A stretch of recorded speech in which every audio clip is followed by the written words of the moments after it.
The other thing I'd like to discuss is I visited Seattle, Washington, actually Bellevue, because as you probably know, on the Association of Community College Trustees, there's always a retreat in the city where the chair resides. Rich Fukutake is the current board chair. And so we had it in this home of Bellevue, Washington, which is basically a suburb of Seattle. But for some unfortunate um, situations, it would have been here in Louisiana, but that didn't work out.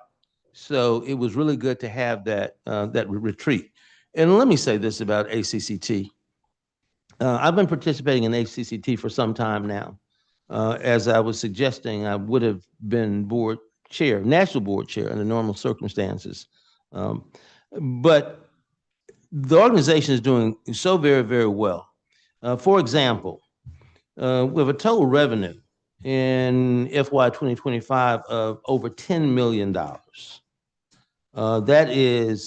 That's up from where it's ever been. There are about 518 active members, of which LCTCS is one.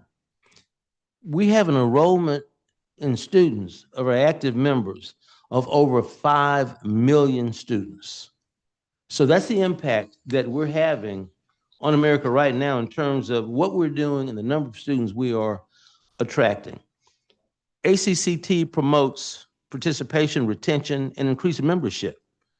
And we do it through a number of different devices. We have ACCT Connect, with all of the virtual convenings we have nationwide GLIs, we go to different communities, and we have a number of, we have 25 complimentary events that ACCT does. I'm excited to have one of our own, Supervisor Hogan, that will play a major part in our participation in ACCT from the regional perspective. The communications will continue. And as you know, we will be having the national conference actually here in Louisiana, in New Orleans, in October 22nd to October 26th. So we're going to have community college trustees from all over the United States of America. For whatever reason, they love to come to New Orleans. I've told them to just be careful of their intake of ethanol, and let's make sure we keep everything on track. But they are very, very excited to come to New Orleans. But before that, we have our conference, and that's going to be from September 23rd to September 26th. So we're very excited about that as well. I have spoken to the governor about attending both, and I look forward to having him there if nothing comes up that pulls him off to Washington, which sometimes happens. But when I last spoke to him, he looked positive toward doing it. I will speak to him again next week. So very exciting times. When you look at the capital investment we've got coming to Louisiana, it's somewhere between, every time I hear, somewhere between 60 and $70 billion. That's with a B. And so who's going to be responsible for manning up those positions, womaning up those positions? Who's going to be responsible? It's going to be our folks, because I still believe strongly in that ratio, the 1 to 2 to whether 6, 7, or 8. But those technical positions, those technicians, are our folks who we train. And so we are very, very excited about what's happening in Louisiana. I don't remember having this level of capital investment in CapEx in my lifetime. Maybe there has been, but I don't believe we've ever even approached this. So without kicking our coverage, we are nimble. We're able to determine what those needs are, I think, quicker than most other, and I love the other systems, but we're built to be nimble. And so I want to thank the chancellors for what you do. I want to thank the whole staff for what the staff does. Dr. Sullivan, with your leadership, Dr. LaBeouf recently, the way you have stepped up, this is an exciting time for us. So, with that, I'll turn it over to you, Dr. Sullivan. Very good. Thank you, Mr. Chair. I'd like to jump into the President's report and begin with a very exciting announcement from Delgado Community College. Chancellor Staub, if you will join us at the table. She has with her someone who is no stranger to the LCTCS and has been around this organization for many years. Missy Sparks, who's Vice President of Vice President of Ochsner Health, and also Dean Jennifer Fernandez, to speak about a very exciting effort at Delgado Community College led by our partner at Ochsner. So Chancellor Staub, I'll begin with you. Good morning, everyone. Thank you so much. Thank you, Chair Hardy, President Sullivan, and members of the board for this opportunity to discuss an exciting initiative at Delgado Community College. We are the recipient of $1.4 million from LDH, and this award is going to change lives. It is actually a pilot program which will allow LPNs to become registered nurses, all by taking classes evenings and weekends. And so I'll share with you the impetus of this. About a year ago, I brought my mother to a doctor's appointment, my 84-year-old mother to her doctor's appointment. And I did what I always do, and that is recruit students and recruit individuals to Delgado. And so I talked to the scheduler and she said, I'm very interested in going to school, but I have to work full time. And so that made me think, right? Are we nimble enough to allow individuals in the nursing program to work full time and go to school part time? And so after that appointment in the car, before I drove off, I texted the provost and I said, we need an evening and weekend RN program. And so joining me today are Missy Sparks, Dr. Missy Sparks, who's no stranger.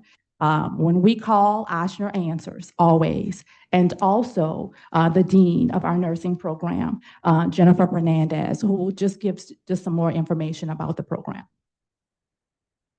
Great, thank you. Dr. Sullivan, Chair Hardy, and Board of Supervisors, it is a pleasure to be here because you mentioned being nimble for LCTCS. I assure you that our industries in the state absolutely rely on the community and technical college graduates to fuel our workforce. And all of our technicians, whether it's a rad tech, a respiratory therapist, a surge tech, a sterile processing tech, an LPN, many of our ADNs, they're coming from one of your colleges. And we cannot thank you enough for that. You are nimble. When Chancellor Littleton-Stibe said, Missy, we want to do this, we were like, yes, we need it too. So we went in together on a Hero Fund proposal. But I want to say there were other Hero Funds funded with other partners in this room. And when we have a need across our footprint, which covers our state, each of your chancellors has been there responding to that need. And we cannot thank you enough for helping us to build the workforce that our communities need to be able to serve the patients in our midst. So I want to say thank you to Dr. Littleton-Stibe, to Jennifer Fernandez, who have been incredible partners, and even more so to those of you in the room who are also partnering with us in other areas of the state to make sure that we're creating innovative programs to build a workforce. This program is unique in that it's giving our working adults an opportunity to move to a next level position and game-changing wages. That move from an LPN to an RN is mortgage-sustaining wages. So we thank you for helping us to build others up and help them to reach their full potential in serving with purpose. So thank you. Good morning, everyone. So my name's Jennifer. It's my first time being here with you guys. So thank you very much for the invitation to talk about this incredible opportunity that we have. I cannot express my gratitude to Ochsner enough for the incredible partnership that they have provided since I've moved into the role.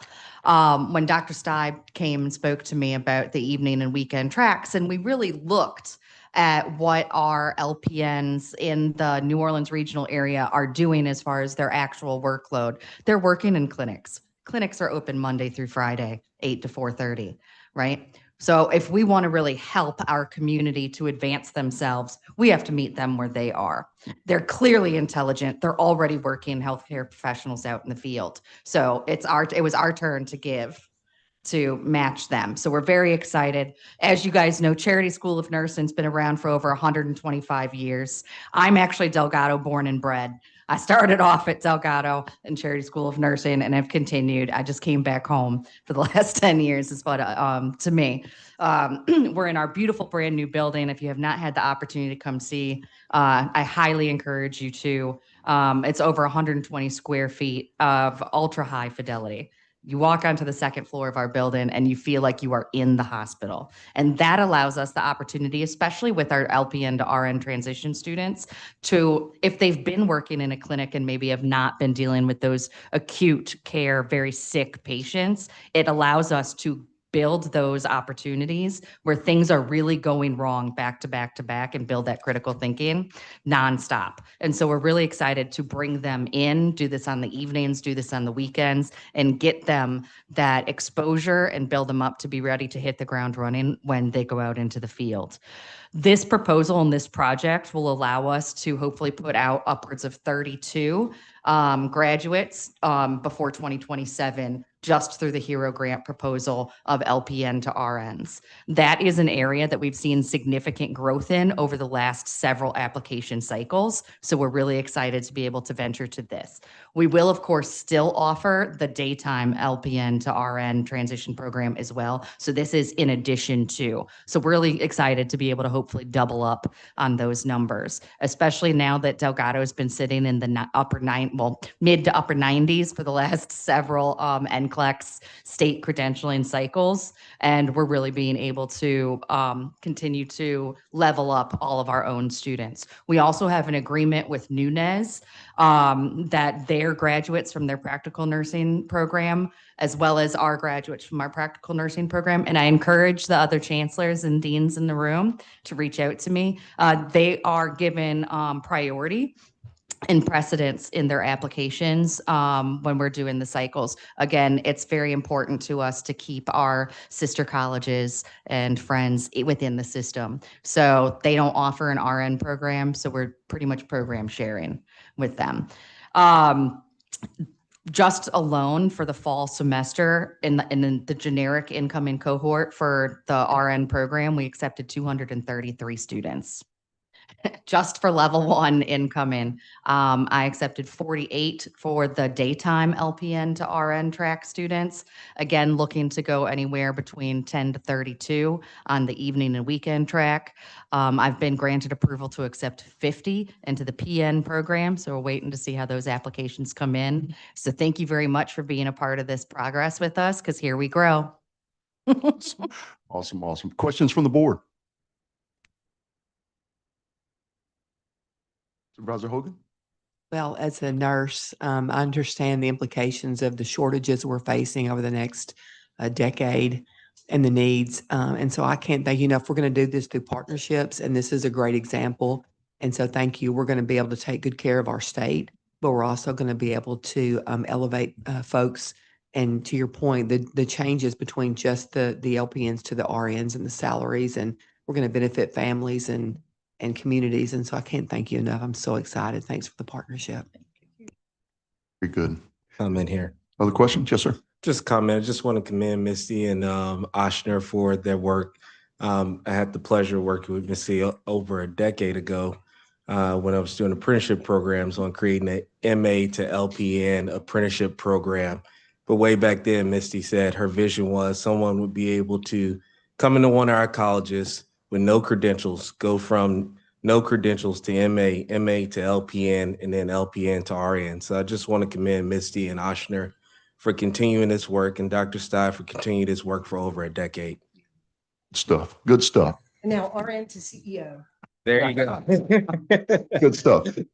Dr. Sparks, thank you. Thank you. Our friends at Oshner have been incredible partners. Thank you, genuinely. Dean, thank you for coming back.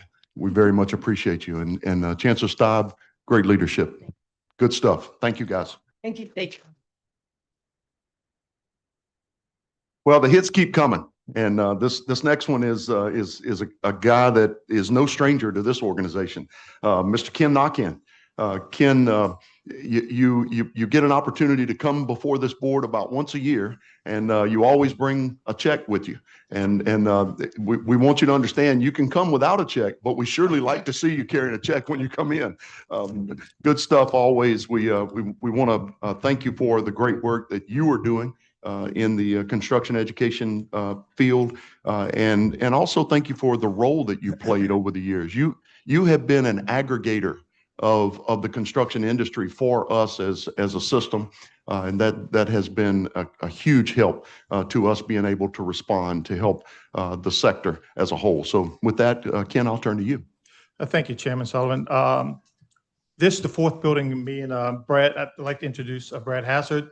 He's the Executive Director of the State Licensing Board for Contractors, building we've been in this morning. So if we wouldn't have ran into Chancellor Smith, who was out waving us down, I don't know if we'd be here right now.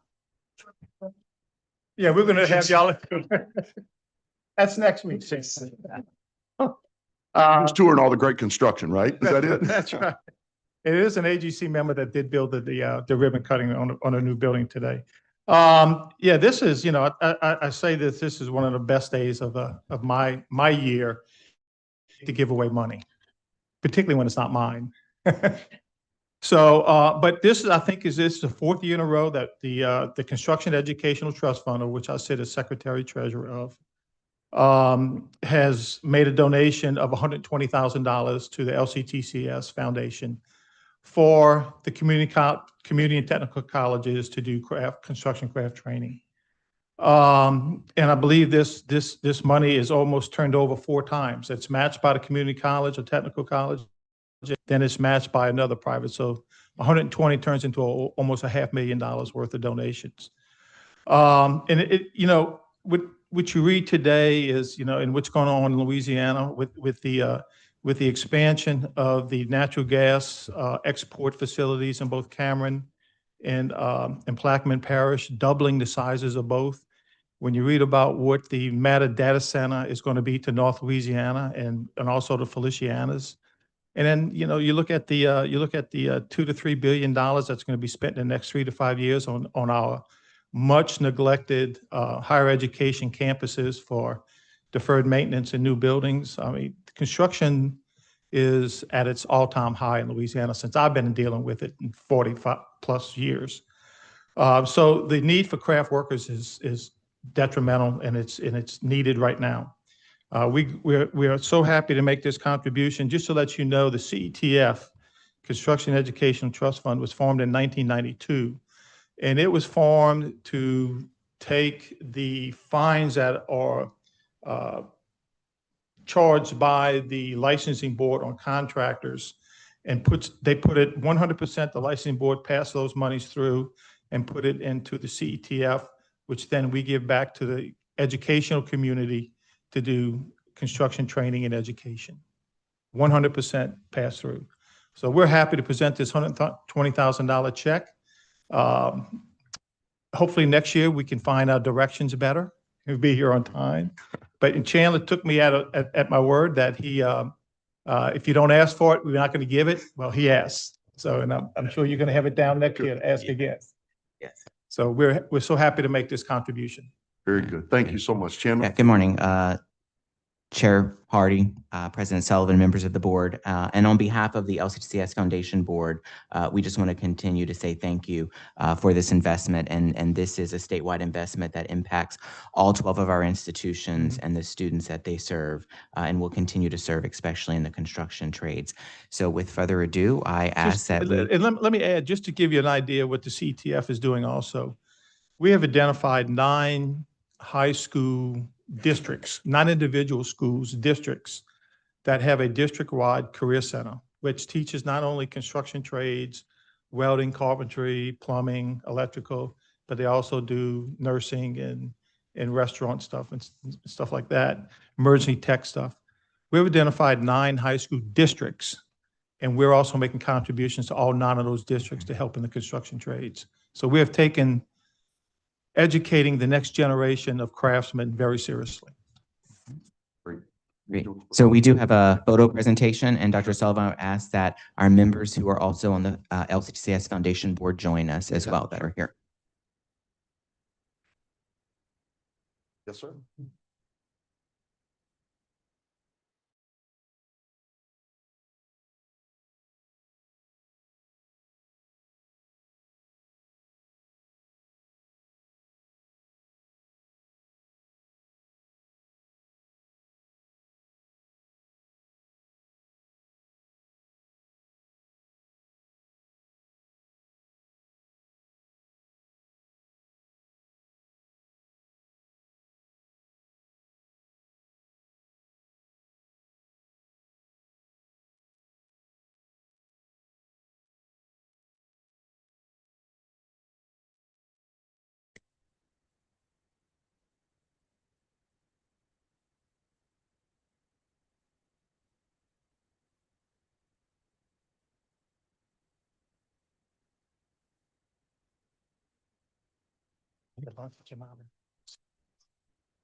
While Ken's exiting there, I'll tell a quick tale. The last time I was with Ken, he asked me a question about where I was from. I told him where I was from, and to wit, his response was, Chancellor Hoggard, how in the world did you get out of there? So from the little town of Oak Grove, right? And so he was congratulations. Thank you, Ken. We appreciate you very much. I should have known better than to do that. He was always going to have the last laugh, I promise.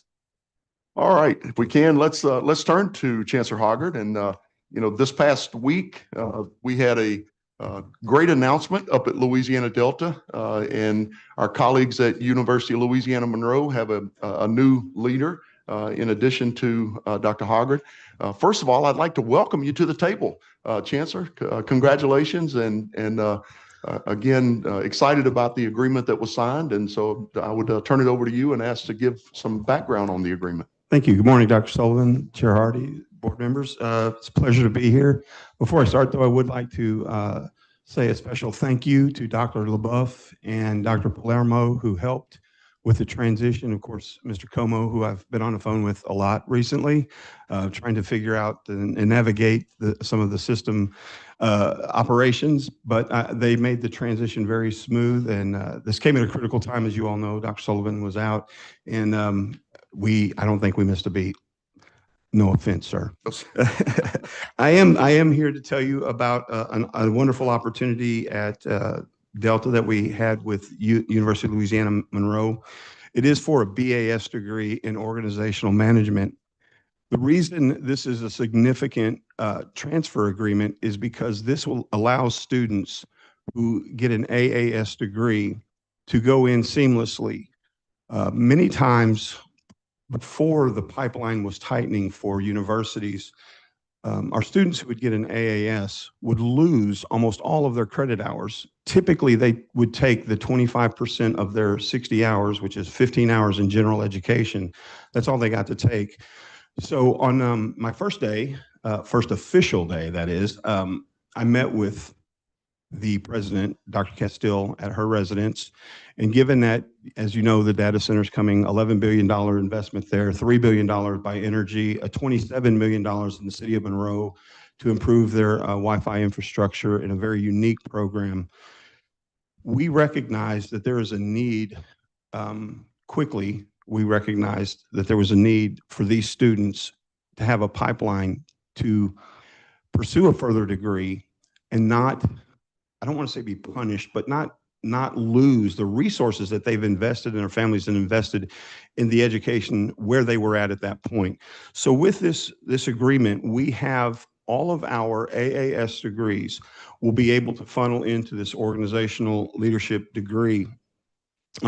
This happened on the 31st and July 31st. And from that meeting prior to the signing, we also worked out many other things that we're going to be able to do, including letting students feel like this is for our current students to be part of an engagement that is bigger. In other words, so with all of this economic development going on, we want to keep local talent local. and get them inspired about the education and the economic development that is happening. So we're working right now, in addition to the BAS, we're also working on engagement opportunities such as football games and actually being able to participate in the band at no cost to them. We've even discussed the possibility of intramural sports and even housing, which are all critical to the notion of being an engaged student. Additionally, we have, as I'm learning, there are spots where you have to present new material. So for next year's curriculum, we're already working on another BAS that will be in the agriculture area. So it's building on those partnerships to better provide better opportunities for our current and additionally past students. Thank you, Dr. Sullivan. Thank you very much. A little bit of background on the Bachelor of Applied Science. It is a degree program that oftentimes is a management step for individuals who started in technical fields. So you can think about the healthcare space as an example. You get an associate degree in a given field, you can go and work in that field, you have a license, but that baccalaureate degree may be valuable to you in management. And so this is what allows those students to be able to move, take the credits that they've earned at the Associate of Applied Science and make it work in the bachelor's degree. That's Any correct. questions for Chancellor Hoggard? Sure. Not a question. I actually really appreciated the second portion, not just the transfer of the credits, but the engagement component of it, because I think that's so critical for student success and an overall holistic student experience. So really thinking about those things like sports, band, and it's also from a state perspective, leveraging resources. So Yes. you don't have to build everything at the institution, and instead there is the camaraderie that is established and the shared resources. So congrats on that. I think that's amazing. Thank you. Well, as I'm preaching to the choir, but all of you know that it's not academics that keep students from being successful. It's the wraparound services. And now we're finding that a sense of belonging really matters. And so we believe is going to be a critical part to building, as you stated, ma'am, the holistic perspective for student engagement. Very good. Other questions or comments? I will tell you, sir, I've been invited to the Arkansas State game. And if you don't know, Monroe and Arkansas State apparently don't get along. I have 3 degrees from there. So they told me I had to wear their colors. And I said, I'd only do it if it was a jersey that had the number 25 to commemorate the 25th year anniversary of the system. There you are. Very good. Thank you, Chancellor. All right, let's go around the horn here to the updates from our colleges. You heard about the Hero Fund at Delgado, but also Sola CC was a recipient of $340,000 that will allow the expansion of the CNA to LPN effort. I want to specifically call out the work of Supervisor Moody in working with our friends at Sola CC to really drive home that message. So thank you for your great work. Also at Sola CC, launching in fall of 25 is the Honda Professional Automotive Career Training Program, which obviously is built around Honda products. And that is yet another great partnership that is happening in conjunction with a local employer. Up at Bossier Parish Community College, had a record 121 high school students that earned college credit through dual enrollment programs during the 24-25 academic year. Let me make sure I got this right. So earned 161 college credentials, not just credits. So Chancellor Bateman, let me make sure I'm going to say that one more time. 160 credentials that were completed by those students. So again, dual enrollment has historically been about enrolling and getting credits toward a degree, but not completing a credential. What our colleges have been able to accomplish, Chancellor Tenney down at Nunez in particular, you've done a great job at this one. Again, at BIPSI, the same thing. Very excited to see these students walking away from their high school experience with a credential in hand. BIPSI also launched a new accelerated 6-week pre-employment program in concert with NLEP and the Empower Louisiana program. 19 regional employers have signed on to this the effort and guaranteed interviews to graduates of the program. Good work, good stuff there, Chancellor. Let's turn to Louisiana Delta. where the college is also excited to launch the third teacher apprenticeship cohort this fall. That teacher apprenticeship program is a critical opportunity to make sure that we have teachers in the classrooms in rural communities. Really just a great effort there. Want to always go back and thank Congresswoman Letlow. It was her earmark that began this whole effort. She has just been a champion at Louisiana Delta, and particularly for teacher education. Down at Fletcher Technical Community College, where the college has begun construction on the Precision Ag and Advanced Manufacturing Building. Excited to see that one take place, and really excited to see those red tractors, as former Senator Allen would refer to them, inside that building. That will certainly be a positive one. Also at Fletcher, received a $500,000 donation from Terrebonne General Hospital System or Health System for renovation to create a centralized space for allied health programs. Congratulations there on yet another $500,000 contributed. I'm sorry, I missed something there. RPCC's foundation hit a record-breaking milestone in student support. 89 students have received awards totaling $195,000 in scholarships. Reaching almost $200,000 in a fall semester is a big accomplishment for a college that is growing their foundation. Congratulations to Chancellor Taylor. Also at Delgado Community College, Leslie Jacobs, someone that many of you have had an opportunity to work with over the years, has provided a $100,000 personal investment at Delgado Community College to create a new student advising framework for students in healthcare. So you see people that are seeing problems and now want to solve that problem and are going to the college to make it happen. Chancellor, I think this came as a result of a meeting that you had with Leslie, where you came in and just gave her all of the data and showed it to her, and she got excited. And so when people see this mission and get excited about it and make their own investments, that's when we know that the work is being done in a way that I think all of us can be proud of. That is the around the horn for the President's report. I'd like to turn our attention now, if I can, to the board development session for this month. And it is focused on a federal policy win that has been a decade in the making. In 2007, then Senator Mary Landrieu, who was in sort of the fight of her life politically, met with the folks at the Associated Builders and Contractors to have a conversation about how we drive down the federal dollar, the Pell dollar, to be used for shorter term training, particularly around craft training. And so that effort began in 2007. Mary Landrieu went forward, filed the bill. After the cycle was complete that time and Bill Cassidy won the Senate seat, that bill was then picked up by Cedric Richmond and carried forward for 2 or 3 terms in a row. And then the bill was picked up by Senator Tim Kaine.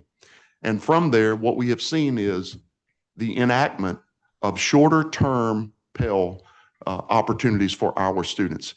I have to admit to you guys, this is one of the most exciting advancements in our mission that we have had an opportunity to witness. But I want you to understand that it's these 2 gentlemen, in our chair and Chandler LaBeouf, who made this happen at the final closing bell to make sure that this provision was included in the one big beautiful bill to fundamentally change the future of community and technical colleges. Mr. Chair, I will turn to you. Well, I can't take much of the credit. I got to say to Dr. LaBeouf, who propped me up quite a bit. I think the most significant thing was that in the closing hours, not only did we get it done, but Senator Cassidy, who I must give credit, we got to the Senate side because the challenge was the qualification in terms of hours. It had gotten to 15, which meant halftime would have been 7.5 hours, and that would bumped up against what would have previously been full time. So I think tremendous work by our congressional delegation. I was honored to have been to have played a part, both being pushed by Dr. LaBeouf as well as ACCT representatives. They called me. We were in constant contact in those closing hours, and couldn't be more proud of what was accomplished. Dr. LaBeouf.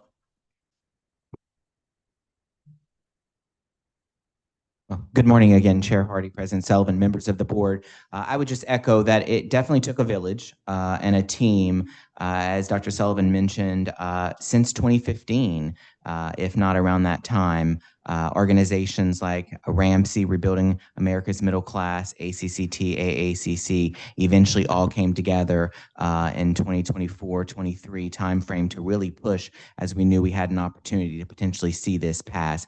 And so again, while Dr. Sullivan's echoing all of the work, I want to echo his work that he built up the momentum from 2016 through 2025, especially with our partners at Ramsey, because without that team, we wouldn't have been able to get this framework passed. So just we'll give a high-level update on Workforce Pell, where we stand and where we're going collectively as the bill has passed, but more importantly, the impact for our system and next steps. So next slide, please. So what you'll see here is there was many iterations of Workforce Pell over the last 10 years that were out there in terms of proposed bills, drafts, frameworks, et cetera. Workforce Pell did pass as part of the One Big Beautiful Bill this summer. The ultimate part where we talk about short-term programs, it is 8 to 15 weeks, specifically 150 to 599 clock hours. So think of programs like CDL, line worker programs that are in-demand, high-wage, career-field, short-term training that could align to this particular framework here to now be eligible for students to receive federal Pell aid where they haven't been able to before, and helping afford their educational journey. Originally was going to be a 2026 launch.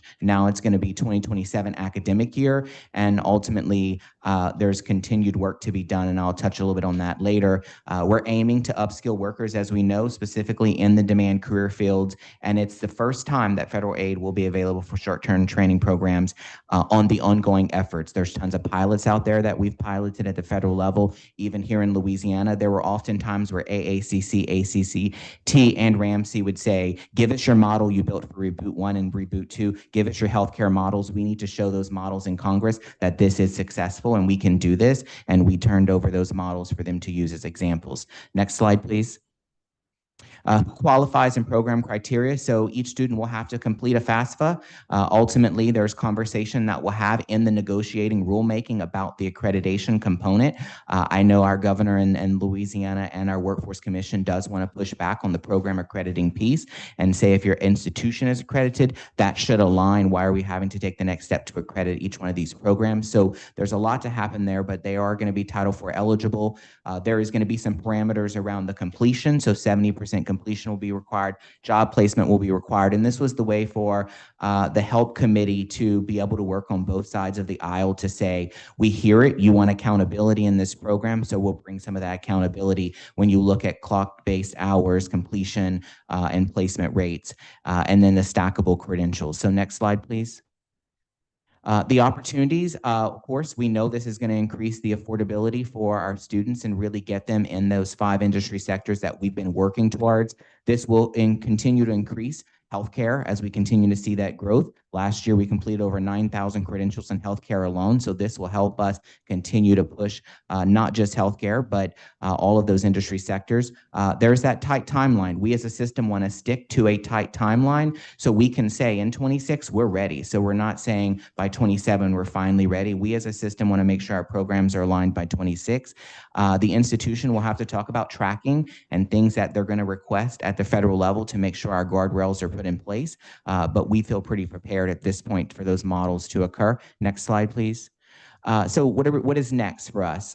There is 2 negotiated rulemakings that are going to happen, one in December and one in January at the federal level. That will determine the rest of what this program will look like and some of the nuances in which we hope to negotiate where there are specific barriers that are in place today. We're going to identify those eligible programs. Those eligible programs will be identified in partnership with the governor's office and Louisiana Workforce Commission as written in the bill and Department of Education. And then our colleges already have systems in place, but how can they make sure that the employers and that partnership is aligned for those graduates to be hired for the job placement requirement and the tracking, and then the co-designing of curriculum for the programs that we need to be able to administer into that 8 to 15 week time frame. And as mentioned, this program truly will start in 2027. We want to be prepared for a 26 launch as we can do so and such. So next slide, please.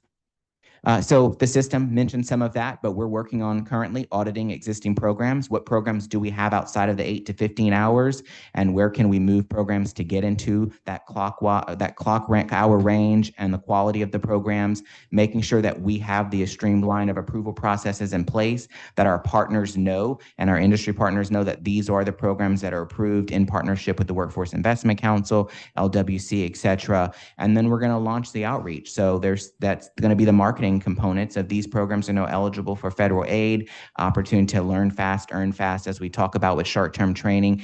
And then we want to be among the first in the system to move forward and say we're ready. As mentioned, they used our reboot models, MJ Foster broadband healthcare models, as a way to show Congress that Louisiana has this model in place and only has to tweak it. The Department of Education Secretary visited Louisiana this week, and often while her tour was here, she talked about Louisiana was a model that she knew would be prepared for Workforce Pell, and that's why she wanted to begin her tour here and bringing education back to the states. And so we feel prepared. There's small tweaks we have to make along the way, but come 2026, we'll come back to you and give you an update on which programs and institutions and components that which we are launching for the 27 timeframe.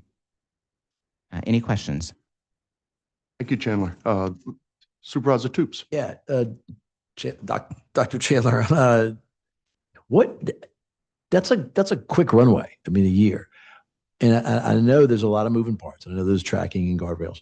What do you need from the community? What do you need from the business community, the employers? Because it's going to take a little while to kind of reprogram them, to start thinking, rather than thinking, well, private training, we're moving into, and whether it's healthcare or IT or construction, you're reprogramming an array of businesses to play in your arena. It's taken me 18 years. There's still stuff I don't understand y'all do here. What do you need? If you had like a wish list of the first 3 things you want to get accomplished, what do you need us to do? What do we need? Is it you're going to get federal training, but you're still going to need private dollars to get into the foundation, to build the labs, to build the training, to get the model? What do you need? So yeah, it's a mixture. One, I would say we just need employer partners to have that open door policy right out the gate, to make sure that when we begin to tweaking the programs and changing programs to meet this structure, that the output that we're delivering in terms of the quality education doesn't get hindered by the fact that we may be having to shorten a program or extend a program. So their input from industries, or industry's input to our colleges, is going to be key to make sure that the program quality is still there. That's one.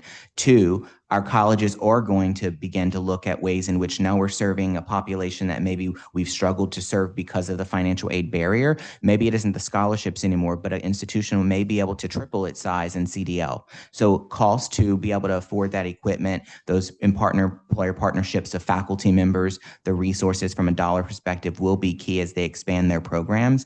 And then the third component is going to be not necessarily the industry partner, but we'll need to understand a way in which we are comfortable with sharing of data and tracking those individuals who make it into employment at the organization with the company. So we will require some of the private partner company HR team members to be partnering with our academic teams to make sure we're able to track, because LWC is going to need that data to report back to the feds about where those graduates are, how long they've remained in those roles. And that's really the guardrails that the federal government is going to be looking at. Is we're giving you this money, but we want to make sure that it's sustainable and we are seeing the ROI. So I see 3 parts. One, the open door of helping us make sure that what we're doing with quality, helping to expand program and training, and then the tracking. For the record, this is not a setup. I didn't know he already had 3 teed up for me, but that is amazing. But you know what I'm saying? It's going to take a while to kind of reprogram everybody to get them in line with that, because the perception is there's just going to be a lot of red tape around Workforce Pell. And we've been like the little dog chasing the bus to get Workforce Pell for a generation. This is exciting. The ACCT people have got to be doing cartwheels. I mean, this is exciting. Congratulations on the job that you and your entire village did.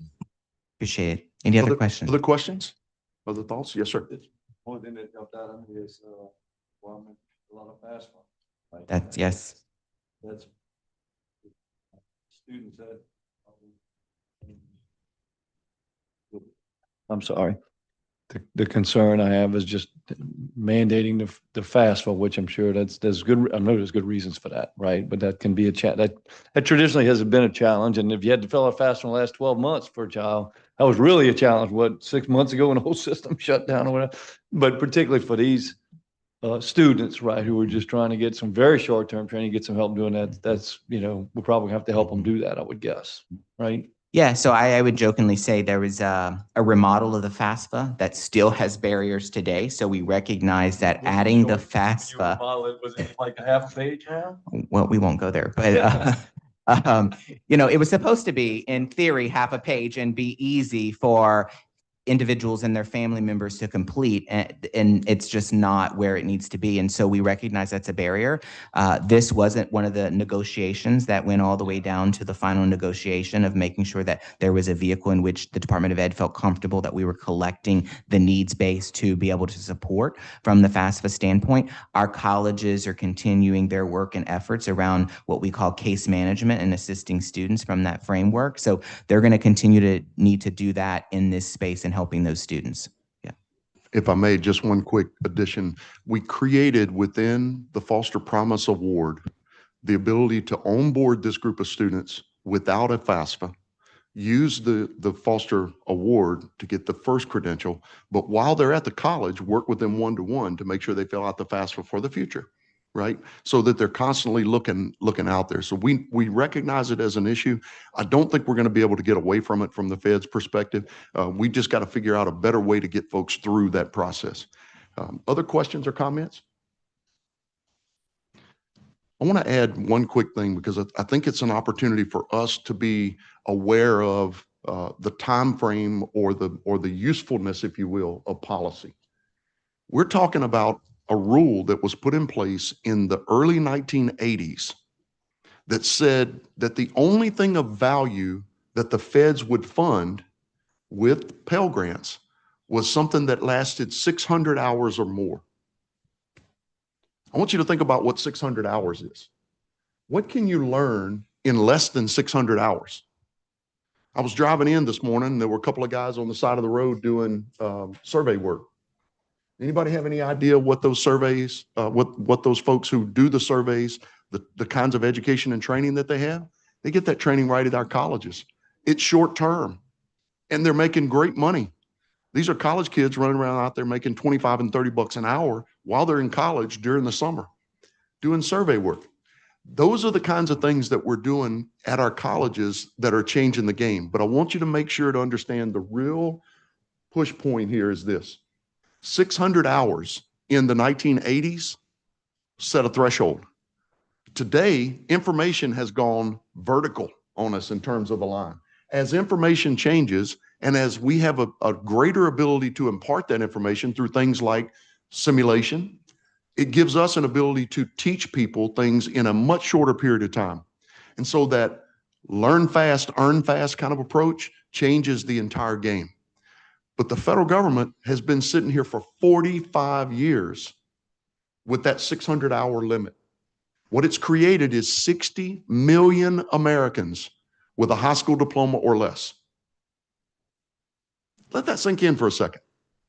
60 million Americans have a high school diploma or less. This award is critical to their future.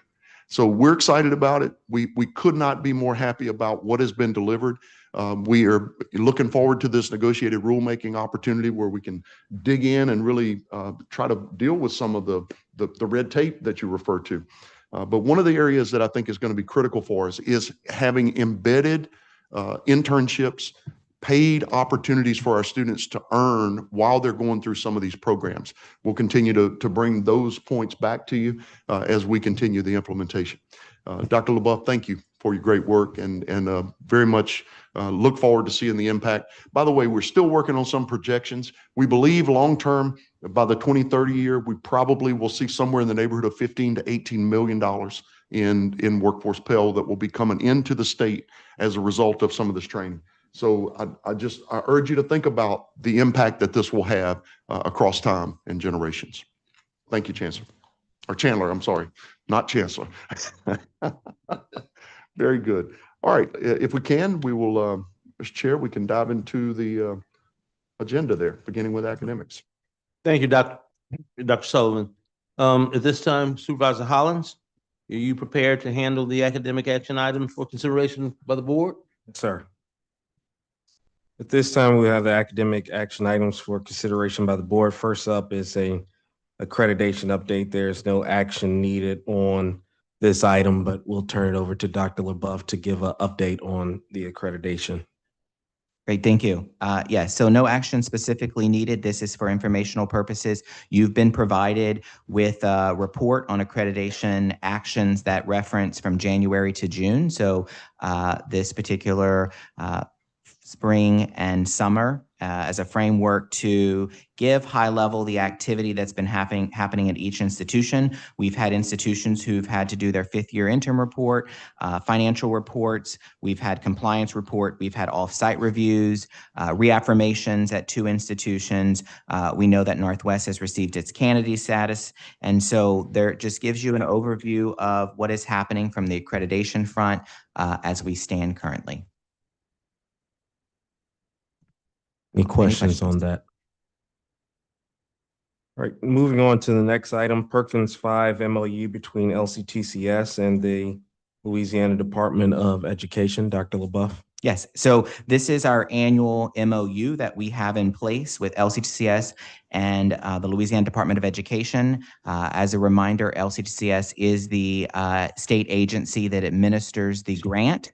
However, we can't do this work without our partner at LDOE and our 12 institutions. And so this is our annual agreement in stating that LDOE will execute on certain deliverables annually to make sure that CTE is embedded in secondary education. So if no questions, I'll read the recommendation. Staff recommends that the board approve the memorandum of understanding between LCTCS Board of Supervisors and the Louisiana Department of Education for administration of the secondary portion of Strengthening Career and Technical Education for the 21st Century Act funds for fiscal year beginning July 1, 2025 and ending June 30th, 2026. Is there a motion on the table? Motion by Supervisor Hall, seconded by Supervisor Bertrand. The staff recommendation has been motioned and second. Is there any discussion or debate? Hearing no discussion or debate, I would open for adoption of the motion that has been moved and seconded. Motion carries. Are there objections?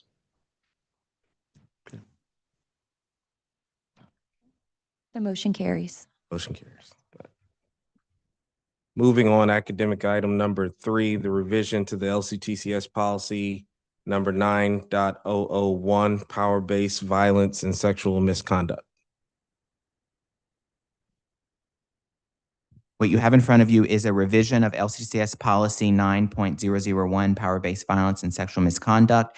It is cleaning up language that we're required to clean up based off of the continued ongoing federal changes. So we're cleaning up the Jean Cleary Disclosure Campus Security Policy and Crime Statistics Act to now the Jean Cleary Campus Security Act. So simple in terms of really trying to define the specific act.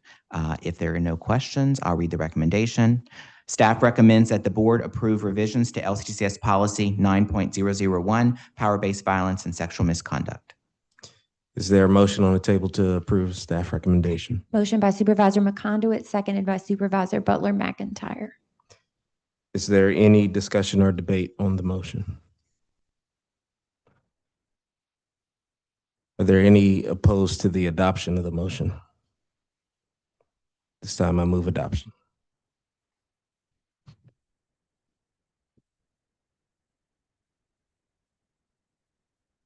Thank you. Supervisor Smith, are you prepared to present the facilities action items for consideration by the board? Yes, Mr. Chairman, we're ready to go. Who's gonna help us with this? Toby, you gonna help us with this? Right, so the first one is a review of the preliminary capital outlay request for next year. Toby? Good morning, Mr. Chairman, Mr. President, members of the board. This is the preliminary capital outlay request for fiscal year 26-27. We typically bring this for review, have some time for discussion, and then we will bring back the final report in October. Just a little background on kind of what happens with this. As you know, this request gets approved by the board in October, and then we will submit this to Board of Regents, who compiles it with the rest of the systems for final submission through Division of Administration up to the legislature. It's a total of 20 projects, and they typically are broken down into continuing projects, new projects, emergency projects. We don't have any emergency projects on this list. We have 7 continuing projects that are in process, have received some funding or need funding, and then 13 new projects. The list totals a little over $148 million over the course of a 5-year period, which is significantly less than the request last year, which was over $350 million.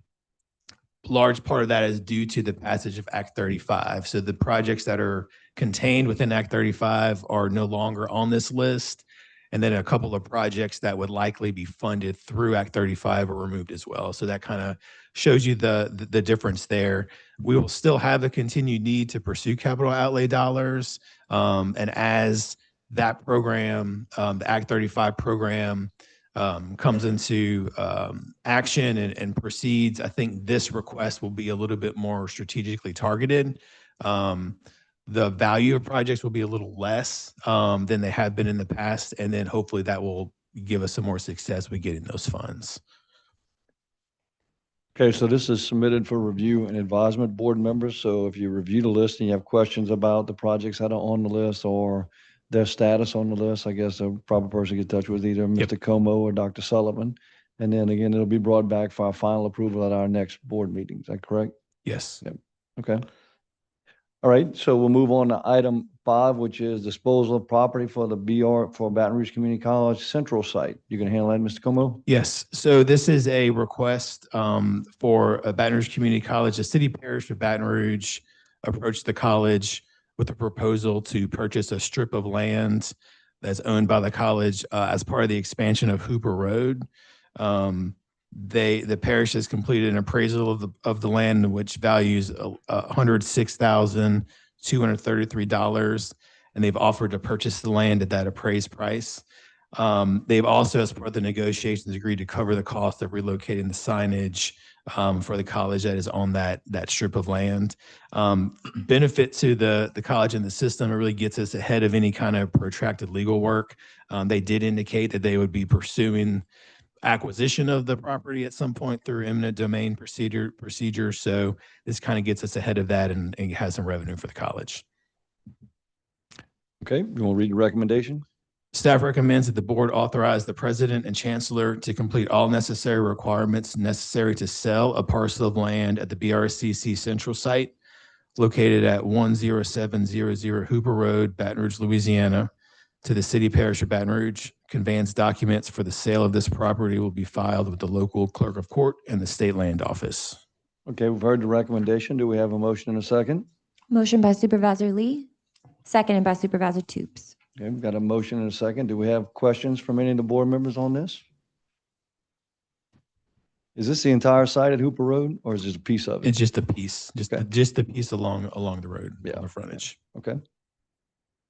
No questions, board members? Any? Yes, ma'am.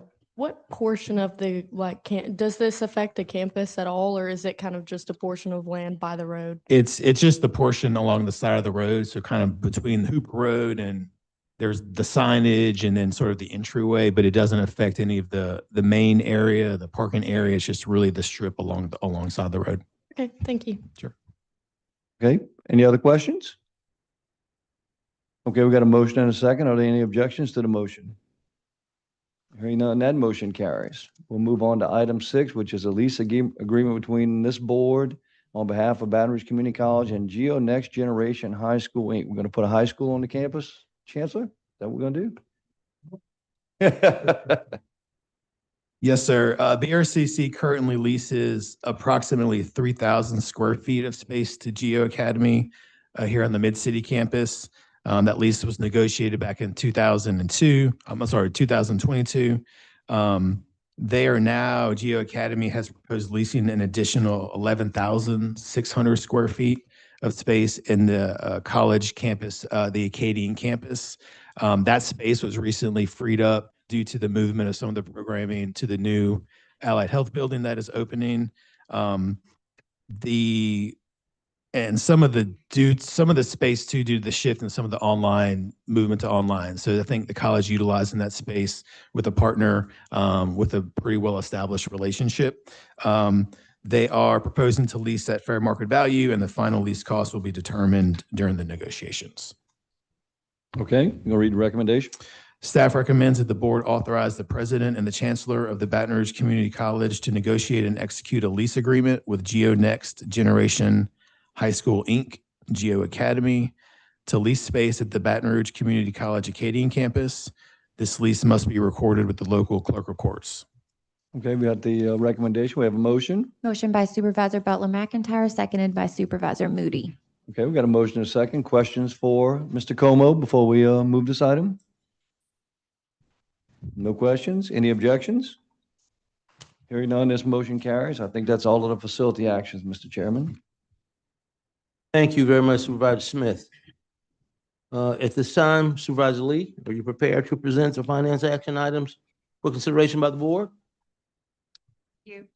The first item is item number 7, fiscal year 25-26 operating budget for the LCTCS entities. And Mr. Marin will Yes. Provide us with some information about that. Yes, I will. Good morning, members of the board. Mr. President Sullivan, this is as kind of going on the tails of Toby here with the capital outlay process. We followed this same process for the operating budgets. You might be wondering, what are we doing now in August as we talk about budgets, since the fiscal year started July 1. And the budget process, like most governmental processes, is not necessarily a clean one where you would think you know your budget at the beginning or the end of last fiscal year. To give some perspective, the session ends late in June, and then there is veto line item discussions that take place at the governor's office. In this case, there was also some preamble language in the House Appropriations Bill that allowed the governor to do some reductions in state funding from hiring freezes that were instituted last fiscal year. Those all had to be worked out. So in essence, the whole month of June was a waiting game to see what would actually happen. And that ended July 1 when we got appropriation letters from the governor's office. So once we got that, we start working on these budgets for you. What we have before you today is basically the approval for the allocation of state funds to our colleges. This is not necessarily the operating budget. This is just the allocation of the funds to the colleges. We will come before you at the October meeting with the operating budgets of the colleges, which will have more detail in terms of where those dollars are being allocated, not only necessarily by department, but it tells you how much is going to salaries, related benefits, and it'll give you some idea of how that allocation compares to the year-end numbers. So you can actually see where there's fluctuations and changes, and we can ask questions at that point in time with regards to those changes. And at a summary level, the state funding this year decreased roughly, the net total difference was only $212,000, which sounds pretty good, but perspective is everything. There was a hard reduction of $1.8 million that was allocated to all our colleges. Most of it was related to the reduction in expenses from like teachers' retirement system going down. We don't have to pay that dollar, so the state took that back. There were some additions that were given for other things that we don't have this year that was also taken back. But we did have about a $755,000 hit from that hiring freeze, where they basically, the governor's office, the division took that back, not only from us, but from all of higher ed. The net difference of $212,000, so I'm throwing a lot of numbers, but again, came from Delgado got a last minute an amendment to the appropriations bill for $2 million. Those dollars are specifically dedicated for their maritime building and their culinary building that they're currently in plans to construct. So it's not operating dollars, it's just dollars in their operating budget that they just have to set aside and use for those purposes. I will say that there was also adjustments to the tuition budget authority for our colleges. Baton Rouge Community College, Delgado, and Sewella, and Nunes as well, and Fletcher are all slated to anticipate some enrollment growth this year, so they asked for some additional budget authority. That's budget authority, not dollars. So the dollars only materialize when students actually pay their tuition. So you may be given a budget authority of $5 million and only collect 2.5. All you have is 2.5. You don't have 5. Joe, if I may, just a quick point here. If you look on the front cover of this item and you see the 211,000, 212,000 roughly increase in state general fund, I want you to be aware that this is the result of a funding formula that was put in place that does not reward growth in enrollment, and it does not reward growth in graduates. This group of leaders delivered an 8 to 9% increase in graduates this past year, but it was not funded through this model. What you see is a shift of responsibility from the state to the student reflected here. And another $6 million from students, whereas the state is putting out $200,000 to an organization that had an increase in enrollment and an increase in graduates at that level. That's a hard one to swallow. But what it says to us is if that's going to remain flat, we have to maximize self-generated revenue. And so you're going to see a lot more discussion around that self-generated revenue item. Again, I would also point out at $175 million in tuition revenue projected, I want you to think about the impact of short-term Pell. We find ourselves in a place with nearly $200 million in revenue coming into the organization, well beyond what the state of Louisiana is putting in. Joe? Right. Yes, sir. And also just a note too, this budget does not account for this allocation. Okay, I want to make sure we're on the same page here. This allocation of dollars, state dollars, does not take into account federal funds, which there's a lot of discussions occurring at the federal level with regards to Carl Perkins dollars, adult education dollars. Our system roughly our colleges get roughly about $20 million from that. And that will have, depending on what happens with those dollars, it will have an impact on the budget going forward. But I just want to put it out there that those discussions are ongoing. There's also discussions about efficiencies at the state level and how those may or may not impact higher education. Higher education is a different animal than corrections, DOTD, and other things which on a regular basis, they know pretty much what's going on, what's anticipated, and they can plan for that. Back to the point that Chair Hardy said today, our colleges are very tactile, very responsive to what takes place. So when something comes down the line and business and industry needs workers, we can't say, well, wait a minute, it's not in our budget. We'll get to you next year. We have to respond to that. And so that's just a difference that we kind of have to work through and with regards to possibly dealing with those discussions with efficiencies at the state level. There are no questions, though. I read the recommendation. Staff recommends the board approve the fiscal year 25-26 operating budget allocations of the LCTCS colleges and the board office. Okay. Hearing staff recommendations, I'll entertain a motion to accept those. Motion by Supervisor Holland, seconded by Supervisor Williams. All right, any questions or discussion? Okay. Thanks for that update. I had two questions. One is you mentioned the federal component. Any idea on timing of when we will? I know you said those discussions are ongoing, but. Sorry, got muted there. Budget cuts. We did get notice that at first off, we were kind of wondering what was happening this year because we were put on hold right after the year had started, right? And we were kind of in a holding pattern, waiting to see what happened. We finally got some clarification that this year we're in good shape, or we are in stable shape. However, with that said, there are still discussions ongoing with fiscal year 27 this next June, once that comes. And how do you plan for that? Will those dollars remain here? Will they go to another agency? How do you work that transition also between those 2 years so that there's a smooth handoff if that does indeed take place? And Dr. Sullivan, there may be other things you may want to talk about. Just one other quick item. I forwarded to you this morning an update that came from the administration on a plan for the American worker, I think is what it was referred to. I think what you're going to find there is a series of moves to push programs to different organizations. So for instance, the adult ed piece that Joe mentioned, the dollars were in the budget, but they were holding those dollars to say, we're not sure yet. So we were continuing down the path to get to the end of the fiscal year. What we understand at this point is there is no money in the FY 27 budget for adult basic education. And so that negotiation is going to continue. It will be a tough budget cycle in DC yet again. I think we probably come December, we'll have a much better sense. October 1 obviously will be critical because that's the end of the federal fiscal year. But I do believe from October 1 until December, we're going to be in the midst of a congressional discussion around a CR, whether we're going to continue to operate the government or whether we're going to shut it down.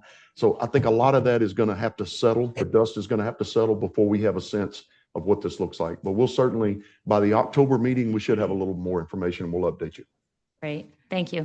My second question was, you mentioned Delgado, 2 buildings. Correct. Can you just give me a little bit on that again? These were, well, on the culinary project that's currently taking place, there were some concerns of whether or not, given inflationary factors and other things, tariffs and other things that were coming in. Keep in mind that a lot of that project, Act 360, was passed in 2013.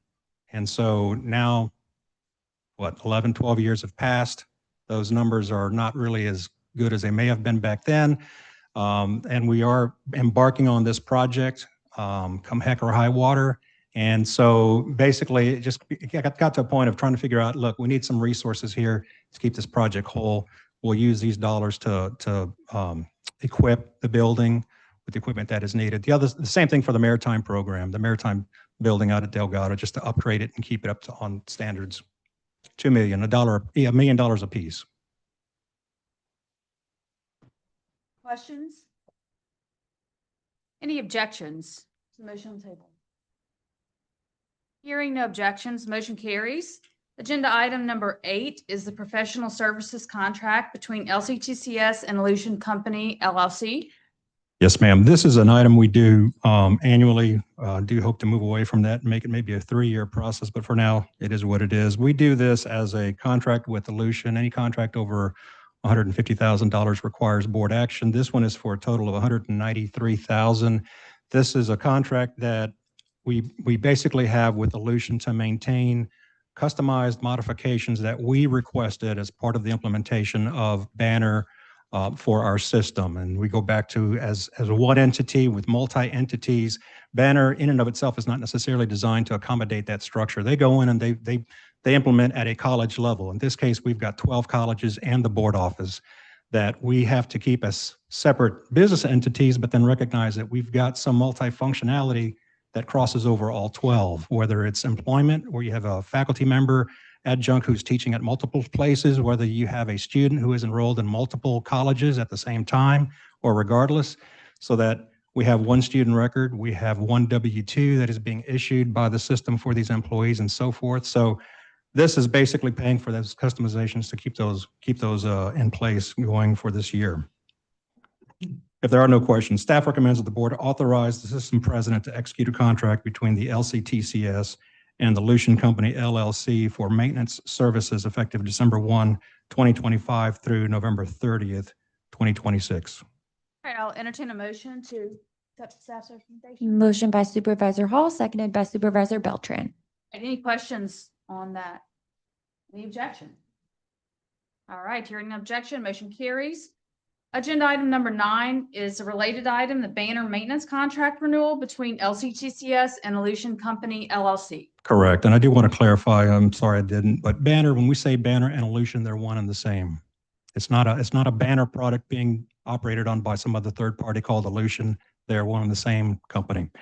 In this case, we have a 3-year contract. It used to be a 5-year contract that we've been having in place since we purchased Banner back in 2010. The state asked us not to do 5-year contracts anymore. They're moving away from that at a statewide level. They're wanting people to do 3-year contracts at most, which is what we have here before you. And this, in essence, is a contract that provides that they will maintain product updates to the system and give us 24/7 support for those 3 years. It roughly estimates to about $600,000, $625,000 a year. The grand total is $2,059,000 for the full 3-year contract.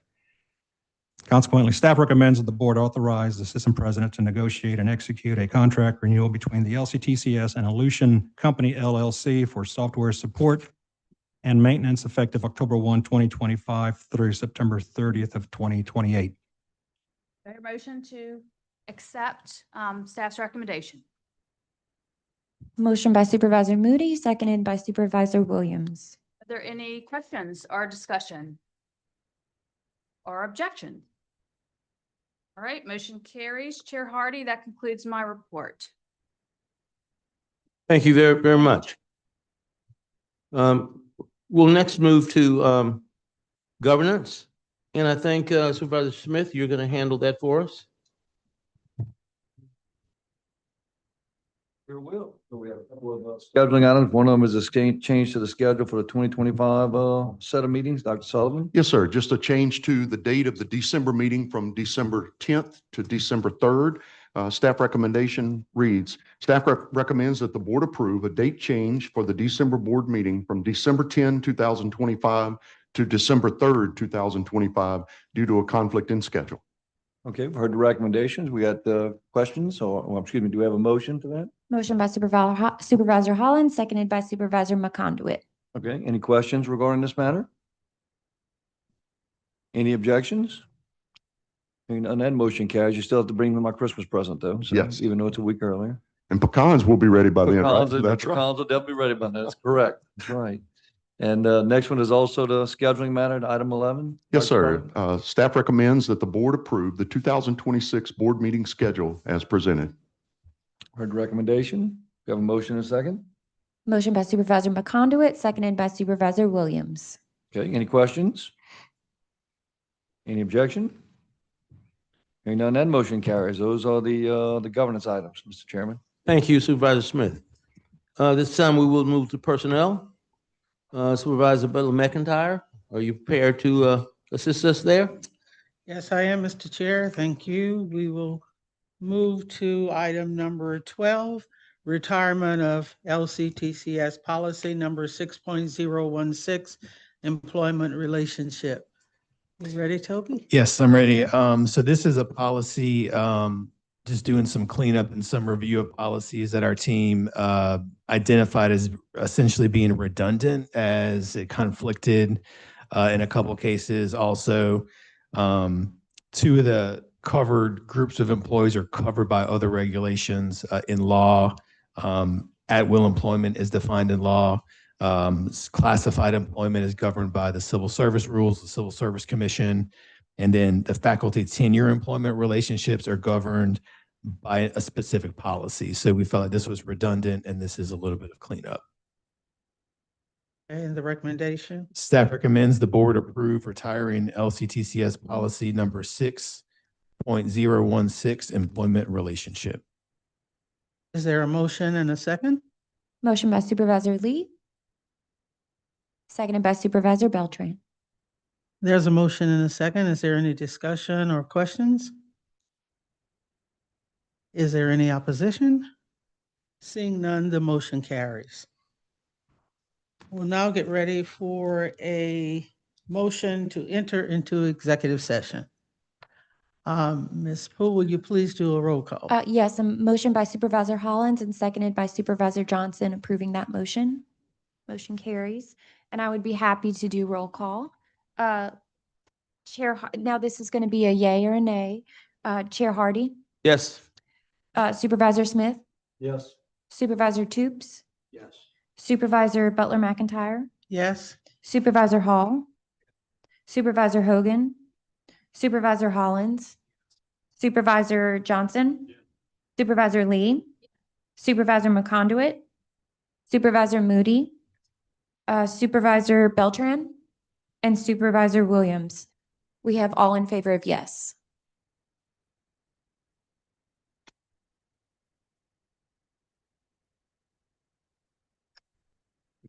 Yeah, we're going that way, yes, sir. That's- For what? You have to do it on your microphone a second.